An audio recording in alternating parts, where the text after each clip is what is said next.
Jadi saksinya banyak ya, bahwasanya Yusuf ini si YM ini memberikan nomor HP istrinya.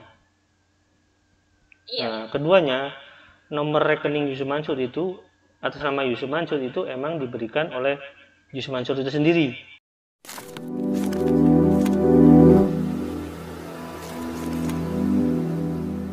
Oke, langsung aja teman-teman kita lanjutkan lagi dengan Bu Rati ya, yang kemarin ini sebenarnya video yang kemarin itu udah diupload sebagian, dan part 2-nya juga hari ini udah saya upload. Ini untuk part ketiganya.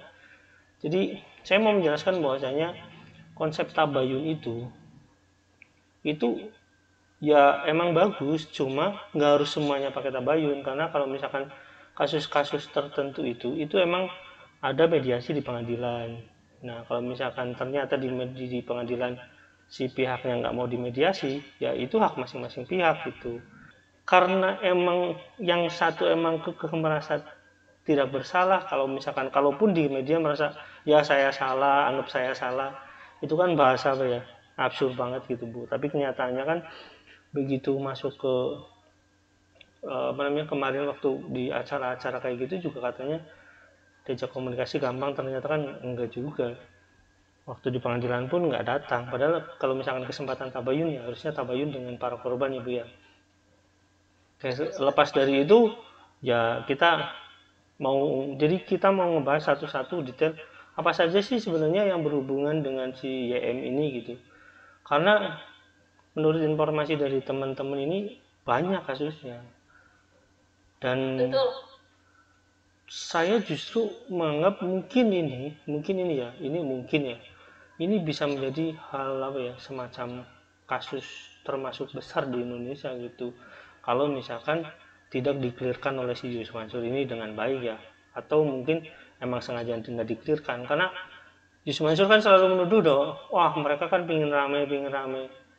Ya, hukum itu bukan masalah rame dan nggak rame. Hukum itu masalah mencari keadilan dan mencari kebenaran, Bu. Jadi kalau misalkan Ibu merasa ini bukan masalah nilai uangnya gitu, buat Ibu pribadi mungkin segitu ya lumayan besar, tapi buat orang lain mungkin sangat besar, dan buat orang lain lagi mungkin itu nggak seberapa. Nah, tapi kalau misalkan jumlahnya sangat banyak, itu kan jadi sangat besar. Dan kalau misalkan itu unsurnya kesengajaan, dan itu kan sebuah kejahatan gitu. Tapi kalau misalkan ternyata itu nggak sengaja, ya mungkin itu kealpaan namanya Bu. Kealpaan itu, jadi gini, dalam hukum itu kealpaan itu juga termasuk pelanggaran hukum. Misalkan seperti ini, ibu nabrak, maaf ya, misalkan si X nabrak orang sampai meninggal dunia, itu sebuah kealpaan kan, sebuah ketidaksengajaan.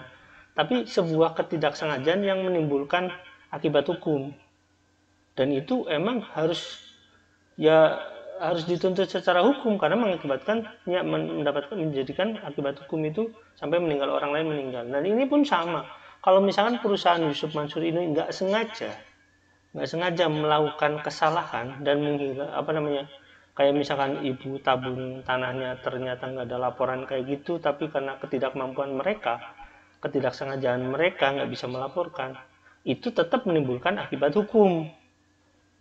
Jadi nggak serta-merta karena datanya banyak ya tetap aja, walaupun datanya banyak, walaupun tercecer di mana-mana, tetap itu menimbulkan akibat hukum. Jadi tetap ada kewajiban-kewajiban hukum yang harus dipenuhi, Bu. Jadi bukan karena kealpaan serta-merta dia lepas dari hukum, nggak bisa. Dalam hukum ya harus dipertanggungjawaban, apalagi itu tindakan hukum. Mengumpulkan dana investasi dalam jumlah yang sangat banyak, itu jelas tindakan hukum yang emang diatur di undang-undang. Misalkan di undang-undang perbankan diatur.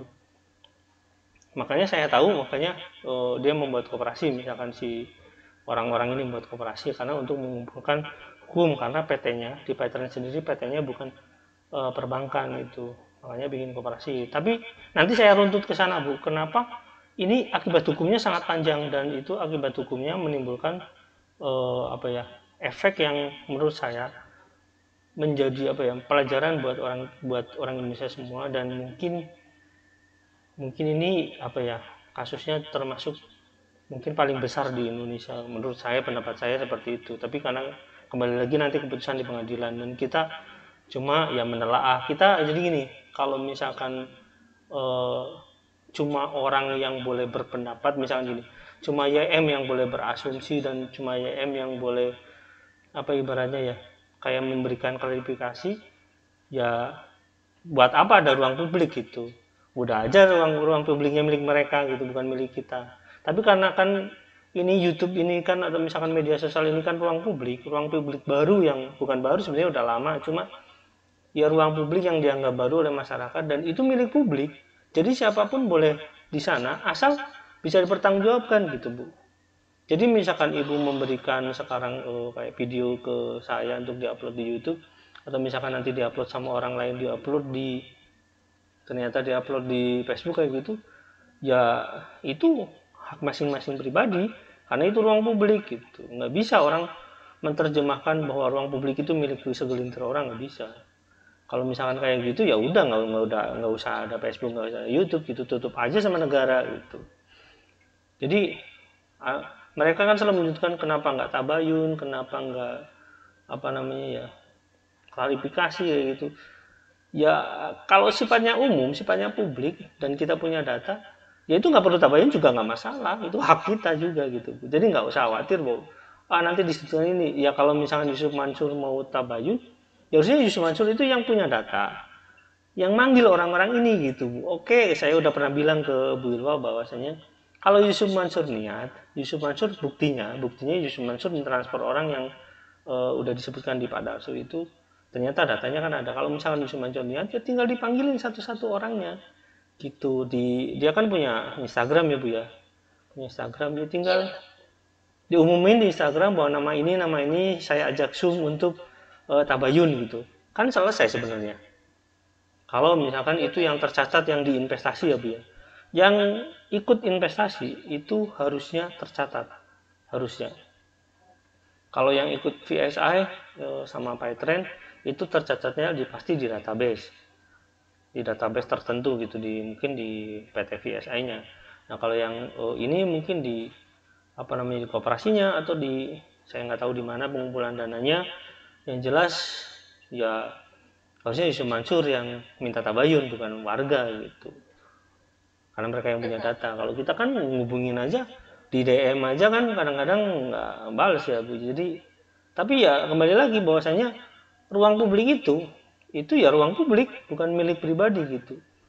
Terserah misalkan orang lain menjustifikasi kita ini nggak mau tabayun lah, nggak mau tabayun. Faktanya kalau misalkan Yusuf Mansur mau tabayun kan gampang kan gitu aja. Tapi yang jelas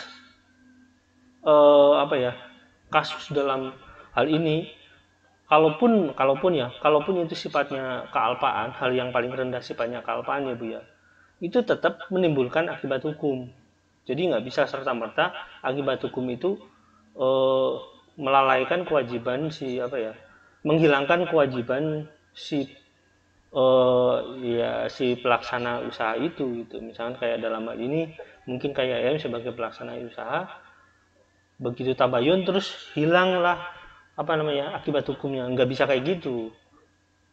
Jadi akibat hukum yang ditimbulkan misalkan ibu mengalami kerugian karena udah tabayun, karena udah dibayar, terus akibat hukum yang misalkan timbul itu karena runtutannya banyak, itu hilang, nggak bisa gitu. Tetap akibat hukum harus dijalankan. Cuma dalam pengadilan kan kembali lagi nanti adanya kebijakan dari hakim. Gitu. Masing-masing kan punya tuntutan masing-masing. Oke, kita lanjut ya Bu ya. Jadi saya ulangi ceritanya Bu. Saya kasih ke Ibu itu tadi materi bahwasanya intinya apapun yang terjadi, kalau itu menimbulkan akibat hukum, walaupun itu unsur kesengajaan atau ketidaksengajaan, itu wajib mempertanggungjawabkan gitu. Kecuali kalau itu sifatnya overma. Overma itu sesuatu yang memang tidak bisa kita hindari, misalkan Ibu. Misalkan kayak gempa bumi, bencana alam kayak gitulah intinya. Kalau hal yang seperti itu emang nggak bisa dihindari gitu. Jadi ya udah nggak apa-apa kalau nggak bisa dihindari, ya itu akibat hukumnya hilang. Tapi kalau misalkan bukan karena overma, bukan karena sesuatu yang terjadi karena bencana, ya akibat hukum tetap ada gitu. Baik itu unsur kesengajaan maupun unsur ketidaksengajaan. Ya kita lanjut ya Bu ya. Saya dengar cerita yang kemarin diulang ya Bu ya. Jadi ini Ibu dari apa namanya, sampai transfer ke Yusuf Mansur itu awalnya dari mana? Saya ulangi Bu ya. Dari Ibu dapat nomornya dari siapa? Nomor istri YM itu? Nomor telepon Mbak Maimun itu yang menyebutkan langsung YM sendiri. Pada saat apa Bu? Di saat beliau menawarkan kita untuk tabung tanah bersama, dia mengatakan siapa yang mau ikut tabung tanah sekarang atau dalam waktu yang dekat ini bisa menyatat nomor HP ini. Itu acaranya di mana? Di mana nomor HP itu nomor HP Hong Kong yang dipegang oleh Mbak Siti Maimun. Itu acaranya di acara apa Bu? Itu dia hanya menyebutkan lesan. Di acara apa? Dan kami menyatakan bagaimana? Disebutkannya pada saat acara apa? Di saat kebetulan dia waktu itu setelah tausiah dan di mana dia lagi promosikan untuk ikut tabung tanah itu. Oh, di acara tausiah itu. Acara tapi yang sama waktu di Hong Kong. Di Hong Kong. Oh, berarti iya, berarti pada saat di Hong Kong dia setelah ceramah dia memberikan apa namanya, kayak ada acara-acara bisnis kayak gitulah, promo-promo acara bisnis. Betul, ajakan untuk tabung tanah bersama. Di situ Ibu dapat nomornya gitu. Iya betul sekali. Saya tulis di HP, kemudian saya disuruh miss call, saya miss call, kemudian di sana sudah menyimpan dan saling membalas, dan kemudian beliau memberi nomor rekening BCA atas nama Yusuf Mansur tersebut. Ya, jadi Ibu dapat nomor rekening atas nama Yusuf Mansur itu dari istrinya itu. Ini Ibu bisa buktikan karena mungkin saksinya banyak ya Bu ya, teman-teman Ibu bisa jadi saksi. Banyak sekali, bahkan kemarin Ibu Lili juga masih ingat karena kebetulan waktu itu mungkin kami satu gedung, cuman kami mungkin belum kenal. Ya, beda blok gitu, mungkin ada yang sebelah kanan, sebelah kiri mungkin ya Bu ya. Jadi intinya di situ saksinya banyak banget bahwasanya yang memberikan ini penting Bu, penting banget. Kenapa? Kenapa saya tanyakan ini, Bari? Kenapa? Karena yang memberikan nama rekening itu langsung Yusuf Mansur, ya kan? Iya betul. Dari dan jelas sekali itu ada panitianya yang saya kenal beliau, dia bernama Ibu Nuris. Dia betul-betul beliau yang bertanggung jawab atas kepanitiaan itu, dia kepala dari kepanitiaan itu, dan dia juga dengan lesan ucapan dan pengakuan Bu Nuris sendiri mengatakan bahwa saya menerima uang transferan dari beberapa teman itu memang Bu Nuris terima dan Bu Nuris sendiri telah transfer ke YM. Ya, jadi kan saksinya banyak ini berhubungan dengan nanti akibat hukumnya ya Bu ya. Jadi saksinya banyak ya bahwasanya Yusuf ini si YM ini memberikan nomor HP istrinya. Iya. Nah, keduanya nomor rekening Yusuf Mansur itu atas nama Yusuf Mansur itu emang diberikan oleh Yusuf Mansur itu sendiri. Ini jadi penting karena dalam akibat hukum, dalam nanti penelitian bahwasanya ini mempertanyakan siapakah sih orang di balik nama Yusuf Mansur gitu. Kita nggak bisa nuduh ya. Saya akan jelaskan sedikit ya Bu ya. Dalam kasus saya bukan pemalsuan, dalam kasus penyalahgunaan nama penggunaan nama palsu atau misalkan menyamarkan identitas di perbankan itu kalau tidak salah cuma sekitar 5 tahun tuntutannya kalau nggak salah cuma 5 tahun tuntutannya. Dan kalau misalkan itu nama palsu dan orangnya palsu ya.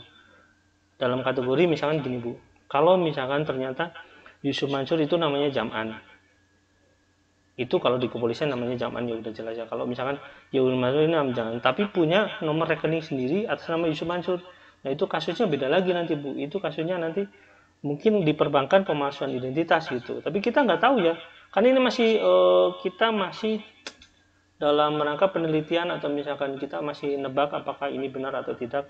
Karena walaupun itu saksinya banyak, nah cuma kan kita belum tahu. Nanti saya jelaskan lagi. Nah, yang jelas pertama pemberian nomor HP-nya itu dari Yusuf Mansur sendiri kepada nomor istrinya, dan nomor rekeningnya Yusuf Mansur itu sendiri diberikan oleh si Jam'an. Jam'an ya Bu, ya, saya katakan sebagai identitas pribadi yang lengkap, namanya Jam'an. Atas nama, jadi nomor rekening atas nama Yusuf Mansur itu diberikan oleh Jam'an kepada ibu dan teman-teman. Gitu, saksinya banyak, karena saya lihat di kiriman videonya itu mungkin jumlahnya ratusan orang ya, banyak pokoknya lah jelas. Jadi di situ saksinya banyak sekali. Jadi Yusuf Mansur, bukan Yusuf Mansur, Jam'an ini ngasih nomor rekening atas nama Yusuf Mansur. Nah, oke. Saya jelaskan tadi bahwasanya kalau misalkan si Jam'an ini menggunakan identitas palsu untuk bikin nama rekening Yusuf Mansur, ini walaupun nanti ranahnya di pengadilannya, cuma kan kita cuma menganalisa kalau misalkan gitu, karena sifatnya misalkan, kita masih menduga dan kita anggap ini bisa salah bisa tidak, karena itu dugaannya praduga tak bersalah. Nah, kita menganggap bahwasanya Yusuf Mansur itu memberikan nomor rekening itu kepada ibu karena saksinya banyak. Nah, si Yusuf Mansur ini kalau misalkan menggunakan identitas palsu, bikin nomor rekening atas nama Yusuf Mansur, itu kalau tidak salah di undang-undang itu kasus pidananya itu 5 tahun. Nanti saya cek lagi biar nggak salah ya. Nanti saya tampilkan di screen ya biar tahu. Dan tuntutannya sekitar ganti ruginya 50 juta. Itu ringan sekali. Nah, tapi ada yang kasus lebih berat, Bu. Kalau misalkan nama Jam'an ini, identitas Jam'an ini menggunakan nomor rekening palsu untuk mengumpulkan dana, saya katakan untuk mengumpulkan dana, dan itu dialihkan kepada suatu perusahaan tertentu, itu bisa jadi pencucian uang. Kalau dulu tuntutannya 20 tahun, kalau sekarang tuntutannya kalau tidak salah 15 tahun. Jadi kasusnya berat banget. Nah, yang jadi pertanyaan adalah, ibu kan dapat ada nggak teman ibu yang dapat sertifikat tabung tanah? Saya belum tahu itu, soalnya saya banyak sekali lost kontak dengan teman-teman. Nah, tapi ada beberapa orang yang punya sertifikat patungan usaha dan itu rekeningnya juga atas nama Yusuf Mansur, Bu. Saya pahami ya. Kayak beberapa, karena ada di video di Pak Darso ya. Jadi saya katakan, kalau misalkan Jam'an ini menggunakan identitas palsu untuk mengumpulkan dana ya Bu ya, konsep ini investasi dengan nama rekening palsu karena bukan nama dia, dikumpulkan dan dialihkan kepada perusahaan tertentu, itu bisa jadi pencucian uang, dan itu hukumannya sangat berat. Hukumannya berat sekali, Bu. Ini saya pahami dulu konsepnya ya. Kalau orang yang kesinggung dengan ini, ya kita buktikan. Nah, cuma saya kasih catatan lagi, ini belum selesai. Nah, kalau ternyata Yusuf Mansur ini ternyata orangnya ada, bukan si Jam'an ini, bukan si Jam'an ya Bu ya, bukan si Jam'an. Jadi nomor rekening Yusuf Mansur itu emang ada nama Yusuf Mansur, misalkan ada nama Yusuf Mansur dan itu orang lain gitu ya. Si Jam'an ini cuma menggunakan nomor rekening atas nama Yusuf Mansur biar seolah-olah kayak biar sama lah, biar gampang mungkin kayak gitu. Nah, kalau modelnya kayak gitu, apakah itu wajib dipertanggungjawabkan? Wajib juga dipertanggungjawabkan. Karena apa? Karena ada akibat hukumnya. Di sana harus jelas dulu bahwasanya kalau urusannya jadi gini, kalau investasi urusannya itu harus menggunakan sebuah badan usaha. Wajib menggunakan badan usaha. Tidak boleh menggunakan nomor rekening pribadi, Bu. Misalkan gini, saya mengumumkan investasi. Saya itu wajib membuat terkecuali investasi pribadi ya, yang sifatnya kayak bikin kafe, kita tigaan, saya ngumpulin di rekening saya, nanti baru ngumpulin uangnya dulu, baru bikin legalitas, itu mah beda lagi cerita. Nah, ini untuk mengumpulkan uang banyak dari orang-orang itu, kita wajib menggunakan nomor rekening satu lembaga, misalkan kayak perseroan, terus koperasi gitu ya. Perseroan di sini mungkin yang sifatnya sekuritas yang bisa mengumpulkan uang gitu. Jadi hal-hal yang bersangkutan dengan lembaga keuangan yang bisa mengumpulkan uang, kayak manajer investasi itu ada perusahaannya. Kalau kata Yusuf Mansur itu kayak Pay Trade Management dan itu legal. Nah, cuma pada saat pelaksanaan ibu dikumpulkan karena itu pakai rekening atas nama Yusuf Mansur ya Bu ya. Kita masih tanda kutip Yusuf Mansur ini ada orangnya atau orang yang sama dengan nama Jam'an ini gitu. Identitas itu bisa diungkapkan ketika si perbankan itu kayak BCA itu membuka data publiknya untuk kepentingan peradilan. Itu nanti teman-teman baik BSI, baik itu tabung tanah, baik patungan usaha itu menuntut siapa sih Yusuf Mansur ini gitu. Apakah orang yang sama dengan Jaman atau Yusuf Mansur ini emang orang berbeda? Cuma namanya kebetulan Yusuf Mansur dan digunakan oleh si Jaman ini untuk mengumpulkan dana. Itu. Dua-duanya kena imbas efek hukum. Cuma kalau misalkan ternyata itu orangnya berbeda, itu mungkin hitungannya nggak menyerang pribadi Yusuf Mansur, cuma tetap aja akibat hukumnya itu menimbulkan ya kayak gitu, harusnya pakai kelembagaan, dan kalau tidak berarti dia harus diperbaiki gitu, dan itu tetap menimbulkan akibat hukum gitu. Jadi teman-teman nanti wajib menuntut bahwasanya mempertanyakan loh kepada si pihak pengadilan, apakah ini Yusuf Mansur, apakah nomor rekening Yusuf Mansur ini adalah Jaman atau Yusuf Mansur ini emang benar adalah Yusuf Mansur gitu, cuma dipakai sama Jaman. Paham ya Bu ya? Nah, kita nanti mintanya ya ke pengadilan, karena pengadilan bisa meminta kepada perbankan untuk membuka file siapakah sih Yusuf Mansur ini gitu. Yusuf Mansur dalam tanda kutip nomor rekening atas nama Yusuf Mansur. Dua-duanya mengakibatkan akibat hukum, karena akibat hukumnya bisa jadi karena masalah pengumpulan dana tersebut yang emang itu ilegal gitu. Kecuali kalau misalkan kayak arisan tetangga, mungkin sekedar kayak gitu, arisan RT mungkin ya karena itu perputarannya di situ aja mungkin nggak masalah gitu. Tapi kalau udah investasi judulnya bukan arisan beda lagi. Arisan itu kan nggak menimbulkan bunga atau menimbulkan keuntungan tertentu ya Bu ya. Kalau arisan memang uangnya cuma diputar di lingkaran situ di RT RW. Tapi kalau yang mengakibatkan hukum menimbulkan bunga, ada laporan pertanggungjawaban, hal-hal seperti itu ya mau nggak mau terpaksa itu harus menimbulkan akibat hukum dan itu harus dipertanggungjawabkan gitu Bu. Jadi intinya kita nanti kalau misalkan teman-teman yang sekarang sedang menuntut pengadilan itu harus membuka wacana itu, siapakah rekening atas nama Yusuf Mansur, dan nanti pengadilan minta ya kita sebagai penuntut itu minta kepada pengadilan untuk ke PPATK atau ke OJK atau nanti ke bank langsung minta untuk dibuka data ini, siapa sih Yusuf Mansur itu, siapa sih atas nama rekening atas nama Yusuf Mansur itu gitu. Dan kita tahu kalau misalkan ternyata dipalsukan namanya, misalkan ternyata Jaman memasukkan nama itu akibat hukumnya lebih panjang kalau misalkan ternyata ada nama orangnya gitu, yang itu jadi panjang sekali gitu. Kalian ya teman-teman yang TKW harusnya sadar di sini bahwasanya menurut saya pribadi saya sedang berpendapat Ibu ya. Menurut saya sedang berpendapat bahwasanya ini enggak semata-mata Jaman atau Yusuf Mansur, dan ini yang jelas emang semuanya karena ini investasi, menurut saya pasti diperhitungkan dengan Jaman ini gitu. Nah, tapi kan kita bisa minta ke pengadilan bahwasanya Yusuf Mansur rekening nomor rekeningnya kan masih ada Bu. Nanti saya cek lah nomor rekeningnya aktif nggak. Nah, ternyata kalau aktif ya, kalaupun nggak aktif nggak masalah Bu, tenang aja. Kalaupun nggak aktif, catatan di perbankan itu masih ada. Oh iya betul. Jadi nggak usah khawatir kalau misalkan itu nggak aktif. Tetap aja pengadilan bisa mengajukan ke, misalkan kalau itu BCA ya tinggal minta ke BCA nomor rekening ini. Dan itu kewajiban, misalkan kayak BCA itu kewajiban memberikan data karena itu kasusnya masuk ke pengadilan dan itu wajib hukumnya. Dan kita bisa tahu dari situ semuanya bisa kebongkar.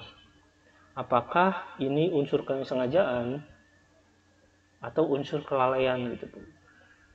Pertama di situ aja. Jadi pembuktian nama rekening atas nama Yusuf Mansur, apakah Yusuf Mansur ini pakai rekening atas nama dia, Jaman ini, apakah nama dia sebagai Yusuf Mansur atau orang lain, itu bisa membuktikan bahwasanya itu kelalaian, kealpaan atau unsur kesengajaan. Walaupun menurut saya pribadi saya itu lebih kesengajaan Jadi kita nggak bisa nerima, kok bisa gitu. Kalau misalkan saya pribadi ya Bu ya, saya pribadi, misalkan kayak Ibu Rati nih, tapi Ibu Rati memasukkan data, namanya jadi Ibu Ratna misalkan, dan saya nyimpen duit di Ibu gitu untuk misalkan usaha, ya pasti saya tidak menerima. Loh kenapa bohongin saya gitu ya Bu ya. Ini antara face to face, antara pribadi antar pribadi gitu. Antara pribadi dan pribadi pun, saya pribadi kalau misalkan saya menginvestasikan dana saya untuk misalkan kayak usaha butik ibu misalkan ya, saya pribadi pun merasa ditipu walaupun misalkan itu dijalankan dengan baik gitu sama ibu. Tetap bahwasanya saya merasa ditipu, loh kenapa namanya Ratna, kenapa nggak mengaku nama Rati aja gitu. Apalagi ini kasusnya jumlahnya mungkin saya nggak tahu jumlahnya puluhan ribu orang atau ratusan ribu orang yang ya kita tahu ada banyak nomor rekening di sana.